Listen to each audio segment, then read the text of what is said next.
कवि और धनवान आदमी। एक दिन एक कवि किसी धनी आदमी से मिलने गया और उसे कई सुंदर कविताएं इस उम्मीद के साथ सुनाई कि शायद वह धनवान खुश होकर कुछ इनाम ज़रूर देगा। लेकिन वह धनवान भी महाकंजूस था। बोला, तुम्हारी कविताएं सुनकर दिल खुश हो गया, तुम कल फिर आना, मैं तुम्हें खुश कर दूंगा। कल शायद अच्छा इनाम मिलेगा, ऐसी कल्पना करता हुआ वह कवि घर पहुंचा और सो गया। अगले दिन वह फिर उस धनवान की हवेली में जा पहुंचा। धनवान बोला, सुनो कवि महाशय, जैसे तुमने मुझे अपनी कविताएं सुनाकर खुश किया था, उसी तरह मैं भी तुमको बुलाकर खुश हूँ।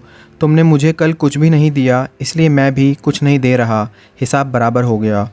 कवि बेहद निराश हो गया। उसने अपनी आप बीती एक मित्र को कह सुनाई और उस मित्र ने बीरबल को बता दिया। सुनकर बीरबल बोला, अब जैसा मैं कहता हूँ वैसा करो। तुम उस धनवान से मित्रता करके उसे खाने पर अपने घर बुलाओ। हाँ, अपने कवि मित्र को भी बुलाना मत भूलना, मैं तो खैर वहाँ मौजूद रहूँगा ही। कुछ दिनों बाद बीरबल की योजना अनुसार कवि के मित्र के घर दोपहर को भोज का कार्यक्रम तय हो गया। नियत समय पर वह धनवान भी आ पहुँचा। उस समय बीरबल, कवि और कुछ अन्य मित्र बातचीत में मशगूल थे।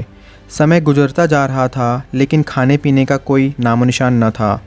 वे लोग पहले की तरह बातचीत में व्यस्त थे। धनवान की बेचैनी बढ़ती जा रही थी। जब उससे रहा न गया तो बोल ही पड़ा, भोजन का समय तो कब का हो चुका है, क्या हम यहाँ खाने पर नहीं आए हैं? खाना? कैसा खाना? बीरबल ने पूछा। धनवान को अब गुस्सा आ गया। क्या मतलब है तुम्हारा? क्या तुमने मुझे यहाँ खाने पर नहीं बुलाया है? खाने का कोई निमंत्रण नहीं था, यह तो आपको खुश करने के लिए खाने पर आने को कहा गया था, जवाब बीरबल ने दिया।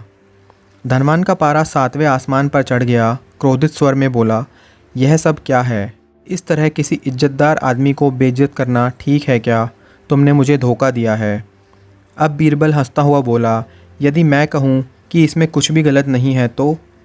तुमने इस कवि से यही कहकर धोखा किया था ना कि कल आना, सो मैंने भी कुछ ऐसा ही किया। तुम जैसे लोगों के साथ ऐसा ही व्यवहार होना चाहिए। धनवान को अब अपनी गलती का आभास हुआ और उसने कवि को अच्छा इनाम देकर वहाँ से विदा ली। वहाँ मौजूद सभी बीरबल को प्रशंसा भरी नज़रों से देखने लगे।